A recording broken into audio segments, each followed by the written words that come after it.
Nuevamente, buenos días. Vamos en este día a estar tomando la prueba número 4, ¿no? De cómo sabemos si realmente amamos a Dios. Vamos a la primera carta de Juan, capítulo 2, versículo 15 al 17. Dice así su palabra, la palabra de Dios. No améis al mundo y las cosas que están en el mundo. Si alguno ama al mundo, el amor del Padre no está en él. Porque todo lo que hay en el mundo, los deseos de la carne, los deseos de los ojos y la vanagloria de la vida, no proviene del Padre, sino del mundo. Y el mundo pasa, y sus deseos, pero el que hace la voluntad de Dios permanece para siempre. Dios bendiga su palabra. ¿Cómo sabemos si realmente amamos a Dios? Esta es la cuarta prueba, ¿no? Como dije anteriormente, que demuestra si conocemos o no, en este caso, a Dios. Y la pregunta es, ¿amamos al mundo? Es personal, ¿no? Si una persona ama al mundo, no conoce a Dios. Y no lo decimos nosotros, esa es su palabra. No importa que pueda, en este caso, sentir o pensar una persona, las escrituras en este caso son claras.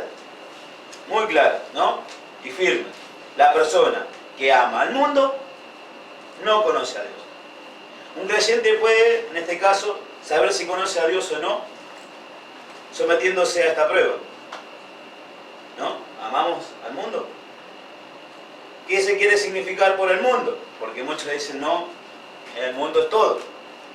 Puesto que vivimos en la tierra, esto no significa, ¿no?, que no podemos apreciar, disfrutar de la belleza de lo que es la tierra, ¿no? El esplendor que es, los recursos de la tierra que tienen. Vemos que hay muchas medicinas de la tierra, ¿no?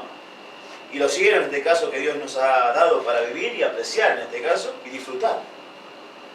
Entonces, ¿qué quieren, en este caso, decir las Escrituras por el mundo, ¿no? Y no amar al mundo. El mundo significa, en este caso, la tierra y los cielos que se deterioran. No amar eso, todas esas cosas que son corruptibles. El mundo es, en este caso, corruptible. Y se desgasta, en este caso, finalmente será destruido también. Eso lo tenemos muy claro. Por lo tanto, los creyentes no deben apegarse al mundo. Deben apegarse, en este caso, a Dios y al cielo. A las cosas que dice nuestro Padre por venir. Dice, no edifiquéis en esta tierra, edificad en los cielos, ¿no? No se debe amar al mundo. Tanto que, en este caso, se desee permanecer más acá que lo que estemos pensando en lo que estamos por venir, vivir y venir, en este caso, que es los cielos y la eternidad con Dios, no en los cielos. El mundo es un sistema, en este caso, de gobierno y sociedades hechos por hombres. Vemos que está formado por ellos, algunos buenos y otros malos. Podemos ver en ellos, ¿no? Pero ninguno perfecto, como nuestro Señor y Dios. Por lo tanto, los creyentes debemos respetar, sí, a los buenos, estar, en este caso, en contra de los malos, pero no amar a ninguno de ellos. En ese caso, no hasta el punto en que estemos más apegados a todo ese sistema y a todas esas personas o a esas organizaciones, en este caso, que lo que podemos estar apegados a Dios y a su promesa de la eternidad en los cielos. Cuando las Escrituras se refieren, en este caso, al mundo, significa un sistema de pecado. No significa a lo que es en sí el mundo, como estábamos hablando, ¿no?, de su belleza y todo lo demás. Está hablando, en este caso, al sistema de pecado, la lujuria, la maldad, el orgullo, la rebelión, en este caso contra Dios. El mundo está lleno de personas pecaminosas, personas que, en este caso, ¿no?, son malas y están llenas de lujuria y orgullo. Está lleno de personas que se encuentran en rebeldía con Dios. Por tanto, el creyente no debe amar a este sistema pecaminoso del mundo. A eso se refiere en este caso Juan. No está diciendo no a la belleza y disfrutar de ella, sino está hablando de todo lo pecaminoso que hay en él. Una persona o un creyente no debe amar este mundo ni en este caso las posesiones ni los placeres de este mundo, sino que debe amar, en este caso, a Dios. Por supuesto, debe apreciar y disfrutar, como dijimos antes, la belleza y las buenas cosas, tanto de la tierra como del cielo.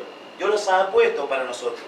pero no debe volverse más apegado a este mundo que a Dios y al cielo. Los ojos del creyente deben, en este caso, posarse ¿en qué? En Dios, en Cristo, ¿no? Y estar apegado a Él, amando a Dios por encima de cualquier otra cosa. Por eso Juan vuelve, ¿no?, en este caso, a dar instrucciones. No solamente es uno de los que más habla, ¿no?, en la Escritura sobre la palabra, la gente del mundo. Lo hace varias veces en el Evangelio, lo hace en la carta, ¿no? En Apocalipsis también lo hace. Que no nos peguemos a las cosas de este mundo. En Romanos capítulo 12, versículo 2, nos enseña la palabra de nuestro Señor y Dios: no os conforméis, que dice, a este siglo, transformados por medio de la renovación de vuestro entendimiento, para que comprobéis cuál sea la buena voluntad de Dios, agradable y perfecta. Primera de Corintios, capítulo 7, versículo 31. Y los que disfrutan de este mundo, como si no lo disfrutasen, porque la apariencia de este mundo se pasa. Vemos la exhortación, ¿no? Y otra vez, hablando del mundo. ¿De qué cosas del mundo? Está hablando, ¿no?, del pecado y toda la cosa que sea pecaminosa para el hombre cristiano. Está hablando a creyentes acá. Gálatas capítulo 6, versículo 14. Pero lejos esté de mí gloriarme, sino en la cruz de nuestro Señor Jesucristo, porque en el mundo me es crucificado a mí y yo al mundo. Nuevamente Pablo, ¿no?, también hablando sobre el significado del mundo. Muchos dicen, sí, siempre los cristianos nos andan diciendo, sí, los del mundo, porque no es Cristo no es el cristiano en sí que lo dice, sino es Cristo en su palabra. Reflejando, ¿no?, a las personas que están fuera de su voluntad, viviendo como este mundo quiere, con la corriente de este mundo, dice su palabra. Cosas que no está dispuesta para un creyente. Segunda de Timoteo, capítulo 2, versículo 4. Ninguno que milita se enreda en los negocios de la vida, a fin de agradar a aquel que lo tomó por soldado. ¿A quién estamos sirviendo? ¿Soldados de quién somos? ¿En qué nos enredamos si tenemos que estar, ¿no?, en el camino del Señor, en las cosas del Señor, militando, poniéndonos la armadura que Él nos manda? No a las cosas de este mundo. Cuando vemos, ¿no?, un soldadito hoy en día que está haciendo el servicio militar, vemos ¿no?, una presencia espectacular. Ellos no se sientan si hay gente en el colectivo, porque no le dan el lugar a toda persona que se siente primero, y si hay por ahí el lugar se sientan ellos. Pero es muy difícil sino que lo hagan.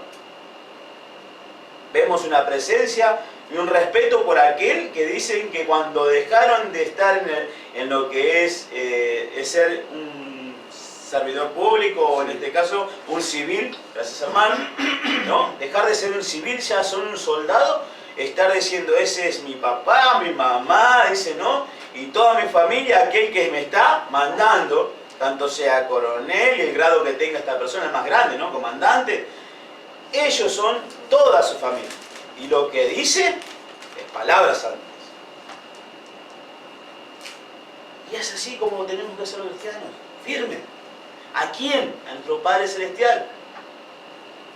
Yo siempre me pongo a pensar en la época, ¿no?, medieval, aquel rey que reinaba y aquellos que estaban a sus súbditos. Siempre me pongo en mi cabeza, ¿no?, ¿cómo yo sería en ese momento para con Dios? Dios me está mandando, ¿y qué me pasaría, no? Como ese, cortaría cabezas a ese rey si no le hacen caso, ¿no? Un bufón que no le hacía reír ya no le servía, decía, ¿no?, cortarle la cabeza. Pero cómo es, ¿no?, que Dios nos manda a nosotros a obedecer su palabra y nos da la oportunidad siempre de volver al camino y estar continuamente haciendo lo mejor.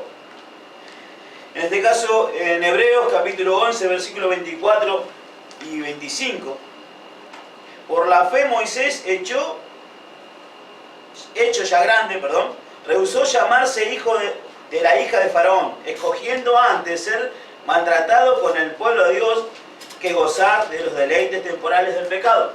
Es ahí donde vemos que Moisés prefirió que agradar a Dios.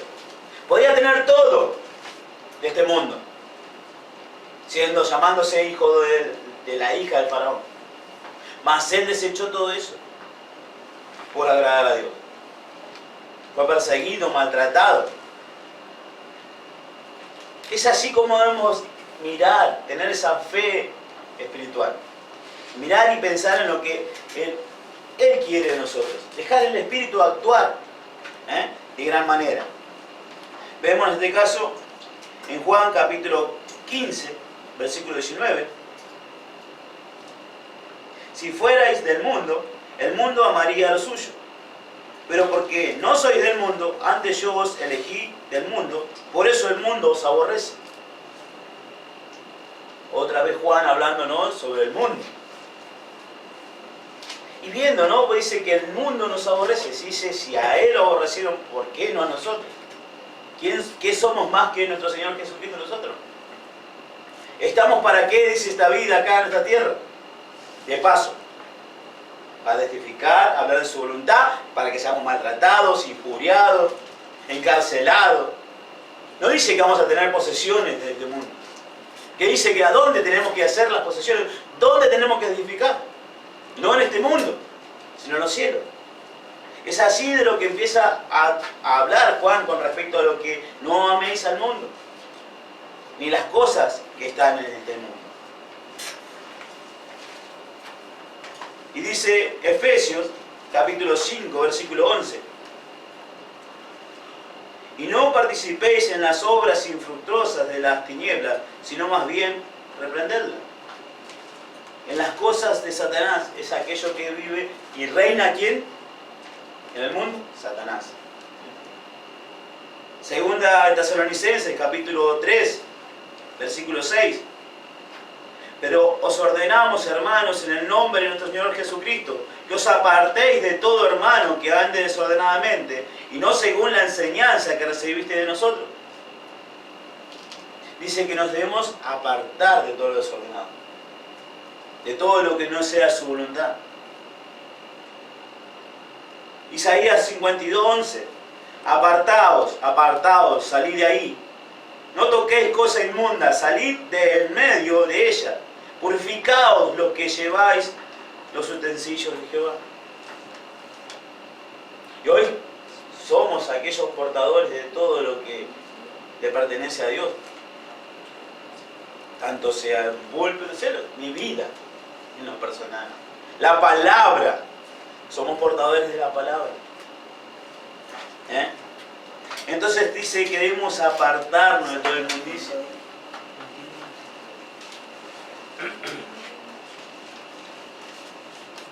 En estos versículos no, tanto sea 15, 16, está hablando de un hombre en particular, ¿no? El hombre que ama al mundo. En cambio, el versículo 17 se está hablando de otro hombre. Es el hombre que hace la voluntad de Dios.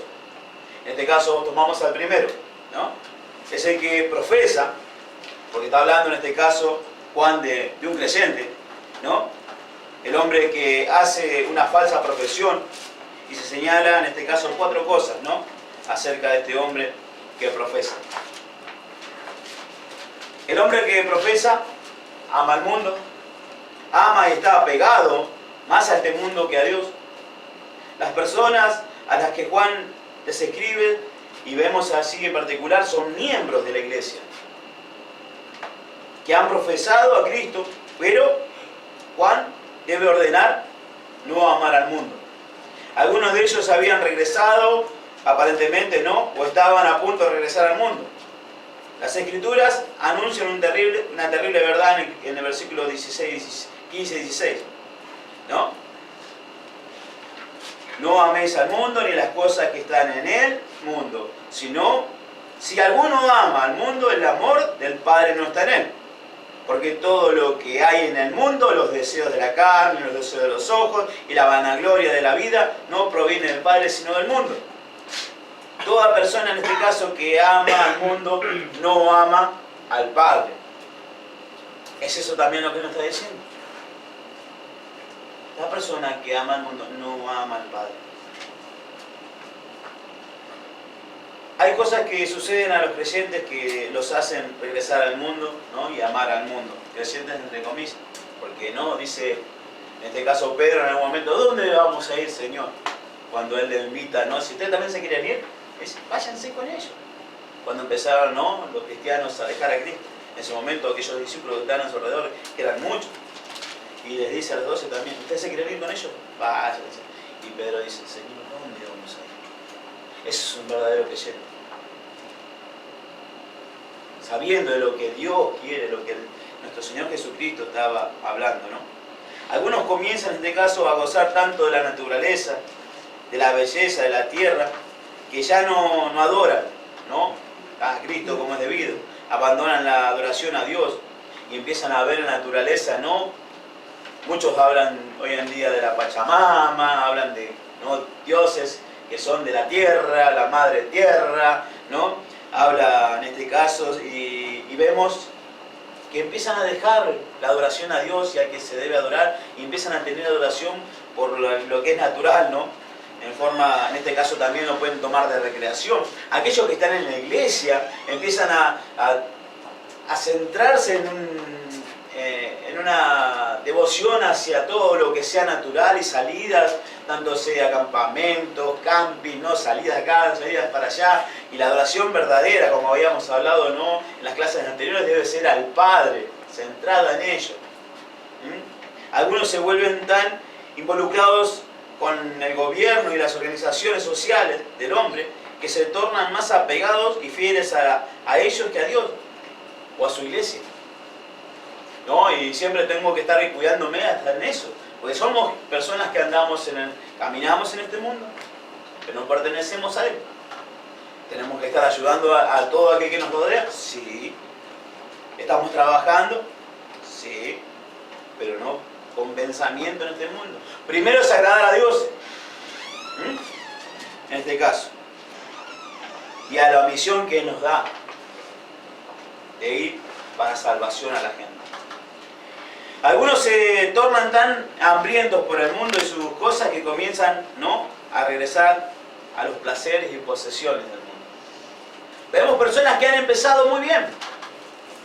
Vemos personas, yo he conocido pastores, ¿no?, que empezaban, y escuché que oraban, leían, pedían, rogaban, iban, venían para el Señor. Y cuando empezaron a ver plata, con posesiones, empezaron a importarles más eso que los fieles.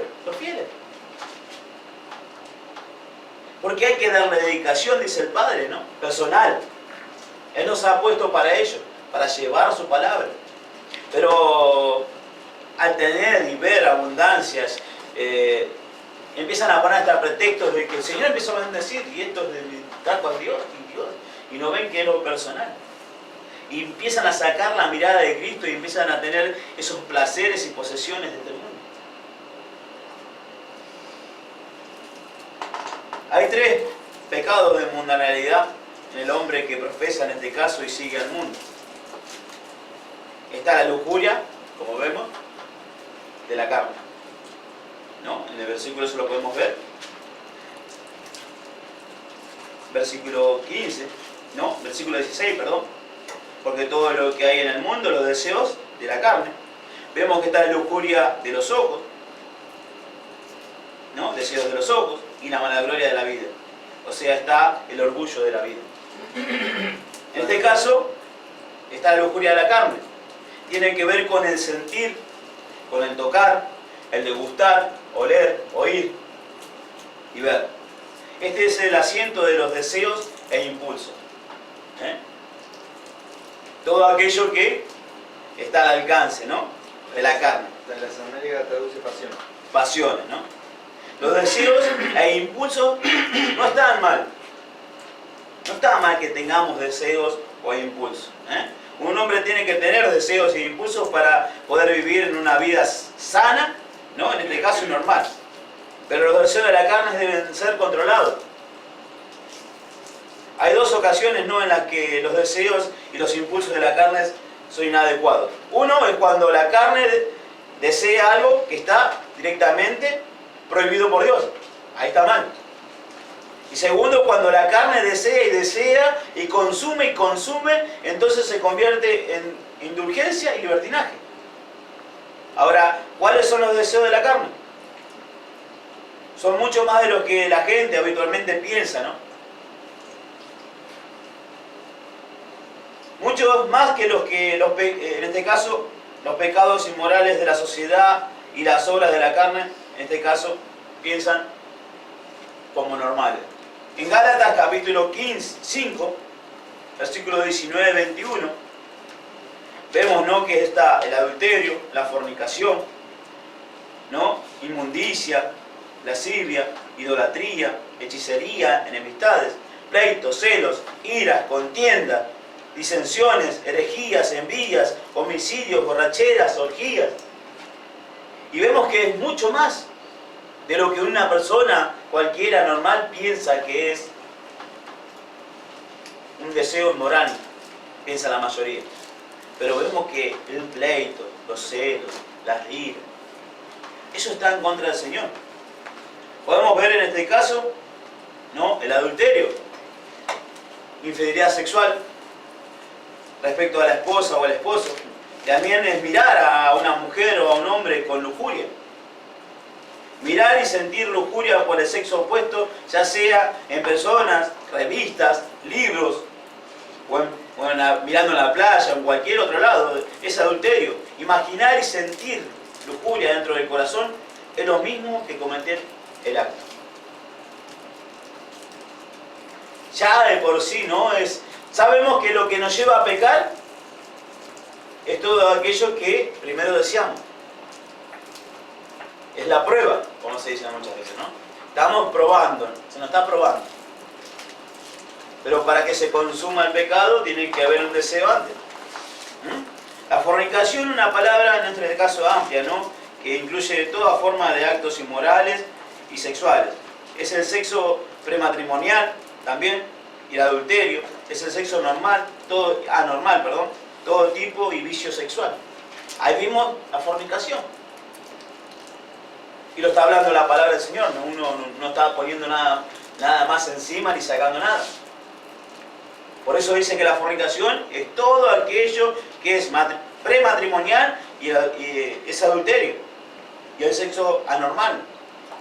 La inmundicia, en este caso, es la impureza moral. Hacer cosas que ensucian, contaminen y manchen la vida. Eso es la inmundicia. Vemos que cuántas personas dicen, no, pero yo no me porto bien, yo no hago esto, no hago lo otro, pero puede estar fornicando, mirando cosas que no es debido. Ya para el Señor es pecado. Es la cosa de este mundo. La lascivia, inmundicia, indecencia, ausencia de la vergüenza. Ya cuando vemos mujeres, ¿no?, que cada vez salen, en este caso, más sueltas de ropa a la calle, ya no hay un respeto, ¿no?, en este caso, o una vergüenza. Una característica principal de este comportamiento es la indecencia, abierta y sin vergüenza. Significa una maldad sin freno en los pensamientos y la conducta. Esa es la lascivia. Y esas personas hoy en día se creen salvas. ¿Cuántas congregaciones podemos ver hermanas que van sueltas de ropa? Con calzas, minifaldas. Eso es lascivia. Es inmoral. No lo digo yo, lo dice la palabra del Señor. La idolatría, la adoración de ídolos, ya sea mental, en este caso, o fabricado por las manos de los hombres, la adoración de alguna idea de cómo Dios es, de una imagen, en este caso de Dios, dentro de mi mente, o de cualquier cosa, ¿no?, que yo pueda asimilar en esto a Dios. Eso es su idolatría. La devoción, en este caso, por cualquier otra cosa también, poner mi tiempo y energía más que a las cosas de Dios, eso es idolatría. A cualquier cosa que no sea de Dios, ¿no?, en este caso, eso es idolatría. Las contiendas, vemos que muchos dicen, sí, no pasa nada, total.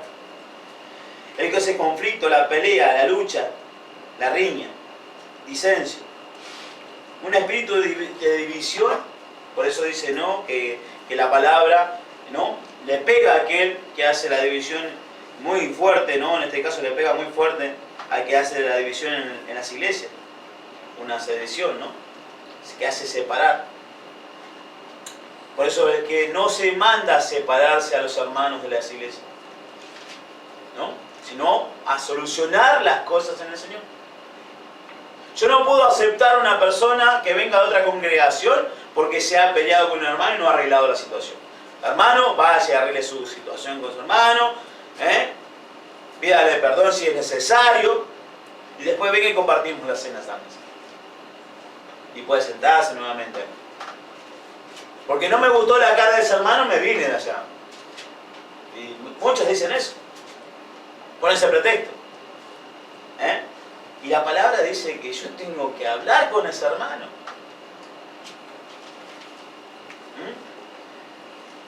Herejías. Rechazar las creencias fundamentales, en este caso de Dios. Cristo, las Escrituras y la Iglesia. Creer y en ese caso aferrarse a alguna enseñanza que no sea la verdad. Y vemos, ¿no?, que muchos hacen eso. La envidia. Esta la palabra no, más allá de los celos, en este caso es el espíritu que no solo quiere las cosas que tiene otra persona, sino que lamenta que las tenga la otra persona. Que quiere que una persona pierda las cosas que posee y quiere que sufra por su pérdida. Eso es la envidia. No solo no se alegraría porque esa persona lo pierde, sino que verla sufrir, eso es envidia, peor todavía. Entonces ahí vemos la característica, ¿no?, de todo lo que es más y más las cosas, ¿no?, de este mundo. Cuando, ¿no?, la carne desea y desea y consume y quiere consumir más, entonces se convierte en la indulgencia y libertinaje. Está la lujuria de los ojos. En este caso los ojos tienen que ver con ver y querer tener eso que se ve. No tiene nada de malo, ¿no?, como dijimos anteriormente, con desear lo que vemos. Ver y desear es normal. Se vuelve malo cuando vemos y deseamos lo que está directamente prohibido por Dios. Y para consumir, en este caso, por nuestras lujurias o para tener indulgencia. ¿Cuáles son los pecados de los ojos? Las Escrituras en este caso nos dicen lo siguiente, ¿no? Esta es la lujuria de los ojos por el sexo. En Mateo capítulo 5, versículo 28. Pero yo os digo que cualquiera que mira a una mujer para codiciarla, ya es adulterio con ella en su corazón. Mateo capítulo 5, versículo 28. En Romanos capítulo 1, versículo 26 al 28. Por esto Dios los entregó a pasiones vergonzosas, pues aún sus mujeres cambiaron el uso natural por el que es contra naturaleza. Y de igual modo también los hombres, dejando el uso natural de la mujer, se encendieron en su lascivia unos con otros, cometiendo hechos vergonzosos, hombres con hombres, y recibiendo a sí mismos la retribución debida a su extravío. Y como ellos no aprobaron tener en cuenta a Dios, Dios los entregó a una mente reprobada para hacer cosas que no convienen. Cuando habla, no, el mundo hoy en día habla de sí, tenés que aceptarle el homosexual, tenés que dejarlo, estás discriminando. Yo no discrimino, Dios discrimina el pecado. Ama al pecador, no al pecado. Si esa persona que se acostó con otra persona de su mismo sexo se arrepiente, Dios lo perdona. Pero si no, dice, va al infierno. Dios aborrece, en este caso, ya ni la mirada les da. hasta que no se arrepientan. Los dejó aquellos, los reprueba para estar delante de sus ojos. No puede una persona decir que cree en Cristo o en Dios y decir yo voy a hacer un acto de casamiento de dos personas del mismo sexo. Eso es contra la naturaleza, dice la palabra. Y eso es la lujuria de los ojos por el sexo. Segunda de Pedro, capítulo 2, versículo 14. Tienen los ojos llenos de adulterio, no se sacian de pecar, seducen a las almas inconstantes, tienen el corazón habituado a la codicia y son hijos de maldición. ¿Quiénes son hijos de maldición? Aquellos que sacan la mirada de Dios y están constantemente mirando a las cosas de este mundo, al adulterio, y están constantemente pecando. Y tiene un corazón habituado a ello, a esa codicia. Está la lujuria de los ojos tras todo tipo de maldad. Está la lujuria de los ojos tras las cosas de otras personas. Y con respecto a todo tipo de maldad, Mateo capítulo 6, versículo 23. Pero si tu ojo es maligno, todo tu cuerpo estará en tinieblas. Así que si la luz que en ti hay es tinieblas, ¿cuántas no serán las mismas tinieblas? Estar puesta en las cosas de Dios, mirando hacia la voluntad de Dios, no hacia la providencia del maligno, dice el Señor. Del malvado. En Salmos capítulo 10, versículo 8. Y habla de una persona que está con los ojos tras las cosas de otra persona. Se sienta en acecho acerca de las aldeas. El escondrijos mata al inocente. Sus ojos están acechando al desvalido. Está viendo de dónde puede sacar provecho una persona así, ¿no? Y eso lo puede ver uno en las iglesias. Porque acá Juan está hablando a aquellos que estaban en las congregaciones. Acechando, mirando a quién devorar. Cómo sacar mejor partido de un hermano. Lucas capítulo 12, versículo 15. Y les dijo, mirad y guardaos de toda avaricia, porque la vida del hombre no consiste en la abundancia de los bienes que posee.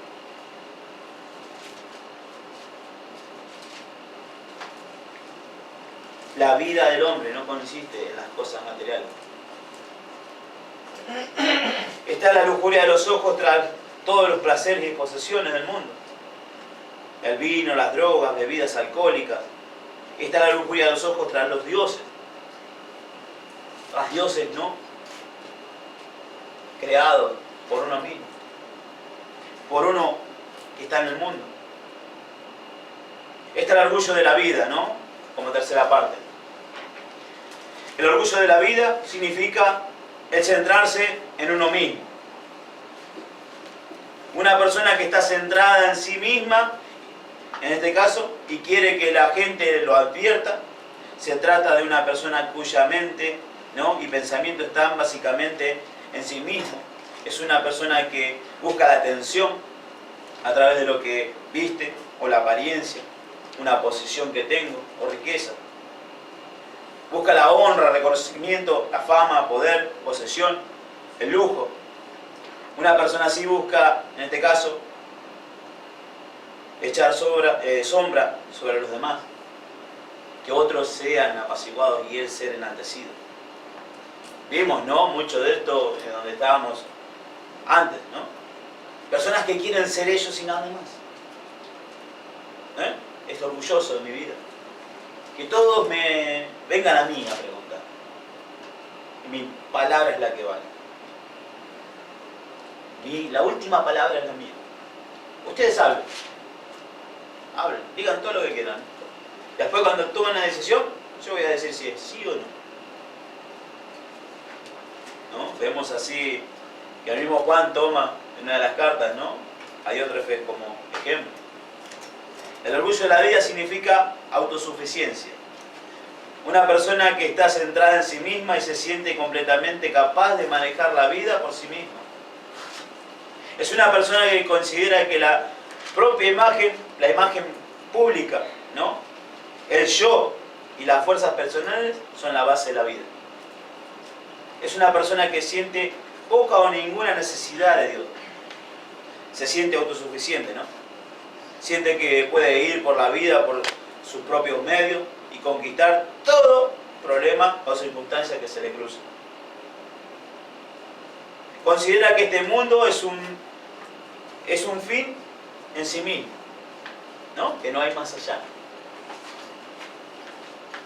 Que probablemente no haya nada más en esta tierra, después de esta vida. Por lo tanto, debe obtener todo lo que pueda, ¿no? La comodidad, el placer, el lujo, la honra, la gloria, en este caso que pueda administrar estando en esta tierra. El orgullo de la vida significa, en este caso, autosuficiencia. Una persona que es arrogante, presumida, fanfarrona, se siente mejor que los demás por su posición o por su riqueza.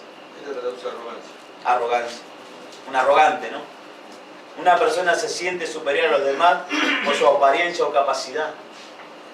Porque tengo más años en la congregación y yo estudié más que vos. O tengo un título que dice acá que yo me salí de la iglesia, ¿cómo es? Del instituto fulano de tal. Entonces eso hace que yo sea mejor que vos. El Espíritu de Dios es el que nos hace mejor. Puede ser que 1 millón hayan estudiado en la universidad, pero Dios de lo más bajo saca un maestro. De donde menos lo pensemos. Entonces, tengamos cuidado. No sea que no estemos hospedando, ¿no? Aquellos que Dios manda. Que estemos desechando la palabra de Dios, a Dios mismo. Porque no tenga un título de papel. El título lo pone el Señor en el corazón. Y a través de su boca vemos si es verdad o no. A través de la comunión con la palabra podemos discernir que aquel que está hablando de la palabra está hablando correctamente o no. No porque si tiene un título o no lo tiene. Cualquiera que esté en este mundo, ¿no? Puede estar cayendo en esta posición. Ahora, ¿cuáles son los pecados de la vanagloria de la vida? La Escritura nos sigue diciendo, ¿no? Está el orgullo de la autosuficiencia. Apocalipsis, vemos, ¿no? Capítulo 3, versículo 17, cuando Él exhorta, ¿no? Tú dices, porque tú dices, yo soy rico y me he enriquecido y de ninguna cosa tengo necesidad. Y no sabes que tú eres un desventurado, miserable, pobre, ciego y desnudo. Y esta congregación se creía porque tenía de todo. Riquezas en abundancia. Vivía en un lugar donde nada le faltaba. Y el Señor le dice, eres pobre, miserable, ciego y desnudo. Porque tenían ropa, ellos no tenían, estaban desnudos. Porque ellos tenían colirio, no estaban ciegos. En abundancia. Pero el Señor está diciendo que no tenían nada. Porque no estaba Él en su vida. Ellos se creían autosuficientes, nada nos falta. ¿Cuántas congregaciones podemos ver así hoy en día? Llenas, completas, repletas, pantallas gigantes, todos los instrumentos musicales, todas las posibilidades económicas. Yates algunos, ¿no? Podemos ver. Salidas de acá para allá. Y el Señor está ahí. Es para pensarlo y meditarlo. Este es el orgullo de autosuficiencia. Nada nos falta. Esos que están ahí, en un asentamiento, son pocos. ¿Por qué voy a ir ahí a predicar cuando me están invitando a ir a predicar a Estados Unidos o a la congregación donde hay 500 miembros? Ese es un asentamiento. ¿Cuántos pueden estar cayendo en eso? Hay que tener cuidado, porque la lámpara será quitada. Arrepiéntete. Y que oigan lo que el Espíritu dice a las iglesias. Nos exhorta el Señor, ¿no? Nuestro Señor. Está el orgullo en este caso de la inteligencia y el conocimiento. Primera de Corintios capítulo 8 versículo 2. Y si alguno se imagina que sabe algo, aún no sabe nada, como debe saberlo. Esa es la exhortación de nuestro Señor. Porque ¿cuántas personas podemos caer en ello? Que ya lo sé. Ya sé esto, ya sé lo otro, porque lo leí, porque lo viví. ¿Cuántas veces yo tengo que ir en mí, para ver una persona que está en el mundo y a veces decimos, no, ya está. Yo estaba en ese mismo lugar que está ese, y peor capaz. Y el Señor me sacó de ahí. ¿Por qué el Señor no puede también sacar a esa persona? Porque yo, en mí, a veces, arrogancia o mi pensamiento, puedo estar haciendo a un lado a aquel que no tengo que hacerlo. Por eso dice, meditá, pensá en toda la voluntad de Dios diariamente. Reprobando a aquellos que viven una vida desordenada. Déjalo al Señor eso. Nosotros debemos llevar la palabra a todo aquel que no se nos pide a razón de ella. E ir a aquel lugar donde están estipulados para hablar de la palabra de Dios. Y no estar dejando a nadie de lado. Porque conocimiento tengo, me puedo hacer mi biblioteca, ¿no? Tener diccionario bíblico, bosquejo bíblico, 5 o 6 Biblias en mi casa. No significa que yo sea salvo. O que yo sea mejor que otro. Está el orgullo de ser, en este caso, presumido, ¿no? Romanos capítulo 12, versículo 16. No sean sabios en vuestra propia opinión. En su propia opinión. ¿Cuántas veces no tenemos que exhortar nosotros mismos? Sí, porque yo pienso que el Señor... No, yo no pienso nada. Yo soy incapaz de pensar algo bueno. El Señor dice en su palabra esto. Y esto se debe hacer. El Señor dice, no matarás, no debo matar. No robarás, no debo robar. El Señor me manda a qué? A examinarme, me debo examinar. Cuidarme, me debo cuidar. Punto. El Señor dice que yo debo aconsejar a un hermano con su voluntad, no con mi pensamiento. Proverbios 26, 12. Capítulo 26, versículo 12. ¿Has visto hombre sabio en su propia opinión? Más esperanza hay del necio que de él.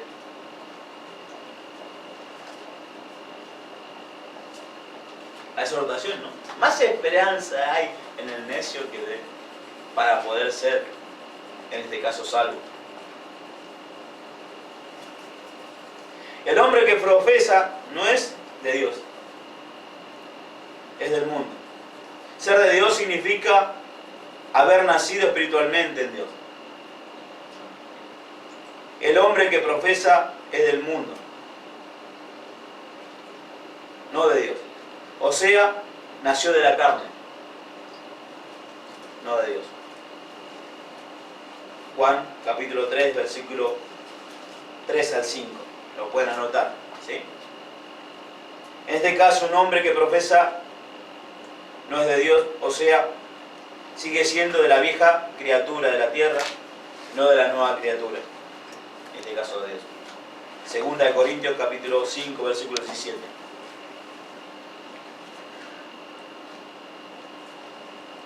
O sea que este hombre sigue siendo el viejo hombre de la tierra, no del nuevo. Este hombre que profesó, que hizo el bautismo, la representación de la muerte a este mundo, nacimiento en Cristo, nunca lo hizo en su vida personal. Porque seamos, en este caso bautizados, no significa que seamos salvos. Efesios capítulo 4, versículo 24. En este caso, el hombre solo tiene naturaleza corruptible y agonizante del hombre, no la naturaleza incorruptible y eterna de Dios. Podemos ver que este hombre, por más que sea, que esté en la iglesia, que está haciendo Juan el que reprende,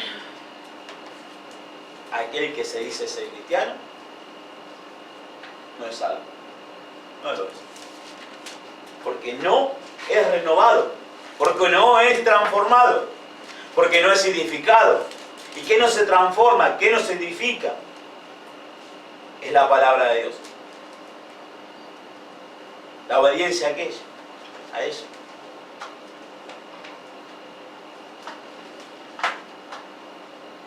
Anoten primera de Pedro, capítulo 1, versículo 23.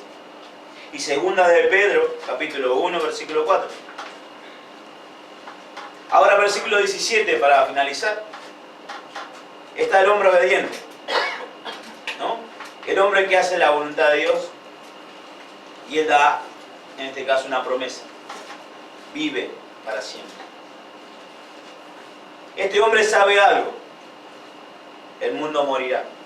Es así como debemos estar viviendo, sabiendo que esto va a terminar. El mundo va a dejar de existir. Es importante saber esto, puesto que significa que también morirán las locurias de este mundo. Todas esas cosas que estamos viendo, ¿no? Que dice el mundo tener placer, y que es pasajero. El mundo y sus locurias mueren con la muerte. Todo hombre, en este caso, abandona la tierra y todo lo que se ha asegurado detrás no está más cuando muere. Pierde todo lo que ha acumulado y disfrutado, en este caso, en este mundo. ¿Y dónde está la voluntad de Dios? ¿Dónde va a estar en el juicio delante de Dios? ¿Qué es lo que vamos a dar cuenta? En este caso, no podrá llevarse un solo placer, ni una sola posesión con él, ¿no? Cuando abandona el mundo. Ahora imaginémonos, ¿no? No puede llevarse ni una sola cosa, nada, nada. ¿Qué podemos tomar como propio de esta tierra? Como mío. ¿Puedo decir, este es mi hijo?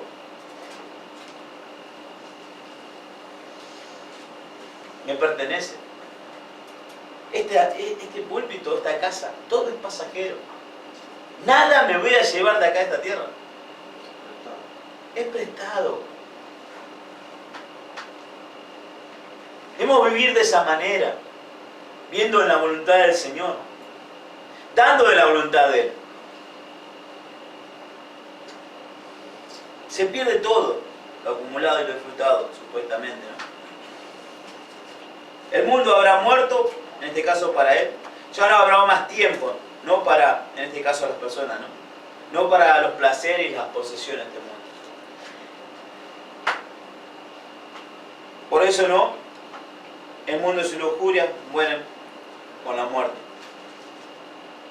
Y todo hombre que abandona, en este caso, el mundo y sus lujurias morirán en el fin del mundo. El mundo será destruido mediante el fuego y Dios creará nueva tierra y nuevos cielos donde morará solo la justicia. Segunda de Pedro, capítulo 3, versículos 10 al 13. Pero el día del Señor vendrá como ladrón en la noche. Nadie sabe cómo, dónde y cuándo. ¿Quién sabe cuándo un ladrón va a venir a robarlo? Nadie, ¿no? Como un ladrón en la noche va a venir nuestro Señor. En el cual los cielos pasarán con grande estruendo, y los elementos ardiendo serán deshechos, y la tierra y las obras que en ella hay serán quemadas. Puesto que todas estas cosas han de ser deshechas, ¿cómo no sabéis vosotros andar en santa y piadosa manera de vivir? Esperando y apresurándoos para la venida del día de Dios, en el cual los cielos encendiéndose serán deshechos, y los elementos siendo quemados se fundirán. pero nosotros esperamos según sus promesas. Cielos nuevos y tierra nueva, en los cuales morará la justicia. Dios bendiga su palabra, ¿no? Este es el motivo por el que el hombre sabio se aleja del mundo y se vuelve a Dios. Este hombre que está hablando en el versículo 17, ¿no? Él quiere a Dios y la vida que Dios le ofrece. La vida que es, en este caso, a la vez abundante y eterna. Por lo tanto, busca la voluntad de Dios, hace lo que Dios manda para poder vivir con Dios por siempre y para siempre. ¿No? Y está la exhortación donde nuestro Señor Jesucristo no exhorta a aquellos que estaban a su alrededor. Cuando María y sus hermanos, dice, fueron a buscarlo. En Mateo capítulo 12, versículo 50. Porque todo aquel que hace la voluntad de mi Padre, que está en los cielos, ese es mi hermano y hermana y madre.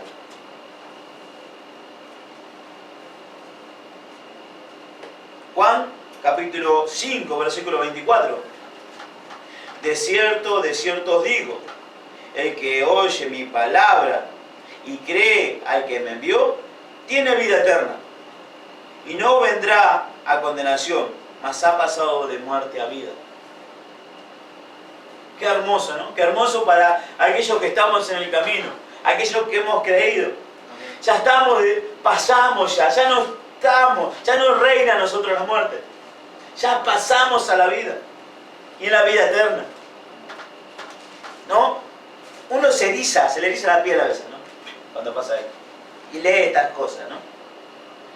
Juan capítulo 14, versículo 23. Respondió Jesús y le dijo, el que me ama, mi palabra guardará, y mi Padre le amará, y vendremos a él, y como dijo el hermano hoy, ¿no? Y haremos morada con él. ¿Quién mora en nosotros? En este momento, ya Dios está en nosotros, a todo aquel que hemos testificado, creído, viviendo la vida, la palabra en sí, la vida, a Cristo mismo. Ya de ellos moran en nosotros. Apocalipsis 22, 14. Bienaventurados los que lavan sus ropas para tener derecho al árbol de la vida, para entrar por las puertas de la ciudad. Amén. Qué hermoso no es entender y comprender cuando nosotros estamos cumpliendo con esta parte. Sabiendo que estamos pasando esta prueba número 4, ¿no? No amamos más al mundo que a Dios. De esta manera entendemos y comprendemos y amamos más las cosas de este mundo o a Dios. Si en realidad conocemos o no a Dios. Vamos a ver. Santo Padre que estás en los cielos, santificado sea tu nombre, oh Señor. A ti oramos dándote gracias por esta comunión que estamos teniendo, por tu palabra en especial, Señor, la cual nos edifica, nos transforma. Es palabra de verdad. Por eso te agradecemos. Y rogamos, Señor, a ti, de que sea difundida, Señor, para todo aquel que no te conoce. Para que todo aquel que pueda escucharte, Señor, pueda creer en ti. Y ver y dejar, Señor, que tu Espíritu sea el que obre. Así te rogamos que obres en nuestros corazones, en nuestras mentes, y no dejes que Satanás pueda sacar esto que has puesto en nuestras vidas. Gracias, Padre, por todo lo que nos das. En nombre de tu Hijo amado Jesús.